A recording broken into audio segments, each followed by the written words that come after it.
అండగా ఉంటా వైద్య ఖర్చులన్నీ భరిస్తా మీకు జరగరాని నష్టం జరిగింది. శ్రీతేజ తండ్రి భాస్కర్ తో హీరో అల్లు అర్జున్ కిమ్స్ కు వెళ్లి బాలుని పరామర్శించిన సినీ నటుడు ఆరోగ్య పరిస్థితిపై వాకబు 20 నిమిషాలు ఆసుపత్రి వద్దే పోలీసులకు ముందే సమాచారం ఆసుపత్రి వద్ద బందోబస్తు.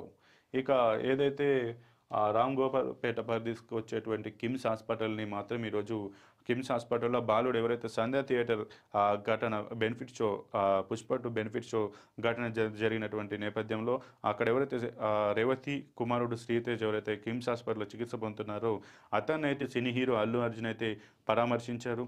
దాదాపు 20 నిమిషాల పాటు ఆసుపత్రి వద్దే ఉండి ఆయన అయితే అతని బాలుడి పరిస్థితి ఆరోగ్య పరిస్థితి ఎలా ఉందని చెప్పి అడిగి తెలుసుకునే పరిస్థితి. ఇక ఆ బాలుడి తండ్రి ఎవరైతే ఉన్నారో భాస్కర్ని కూడా అల్లు అర్జున్ మాట్లాడి మీకు జరగడానికి నష్టం జరిగింది, ఈ వైద్య ఖర్చులను నేనే భరుస్తాను, మీ కుటుంబానికి అండగా ఉంటానంటూ కూడా అల్లు అర్జున్ చెప్పారు. ఇక అల్లు అర్జున్ ముందస్తుగానే రామ్ గోపాల్ పేట పోలీసులకు సమాచారం ఇవ్వడంతో అక్కడ హాస్పిటల్ వద్ద భారీ బందోబస్తు అయితే ఏర్పాటు చేసి అల్లు అర్జున్ వచ్చి వెళ్ళేంత వరకు కూడా పోలీసులు అయితే అక్కడ భద్రతా చర్యలు తీసుకున్నట్టుగానే తెలుస్తుంది. ఏదేమైనా ఈ యొక్క సంధ్య థియేటర్ వద్ద జరిగినటువంటి ఘటన మాత్రం తెలుసు మనకు ఏ రకంగా అలజడి సృష్టించి ఒక సినీ ఇండస్ట్రీని షేక్ చేసి ఇటు రాజకీయ రంగు పులుముకొని ఒక నెల రోజుల పాటు ఒక హైడ్రామా నడిచినటువంటి సిచ్యువేషన్ మీద గమనించి ఇక ఎటకేలకు అల్లు అర్జున్ అయితే ఈ యొక్క బాలుడి కుటుంబానికి అయితే 2 కోట్ల అల్లు అర్జున్ అలాగే సినీ డైరెక్టర్ అలాగే మైత్రి మూవీ మేకర్స్ కూడా దాదాపు 2 కోట్ల నష్టపరిహారాన్ని అయితే భరించి ఆర్థిక సాయం అయితే చేశారు.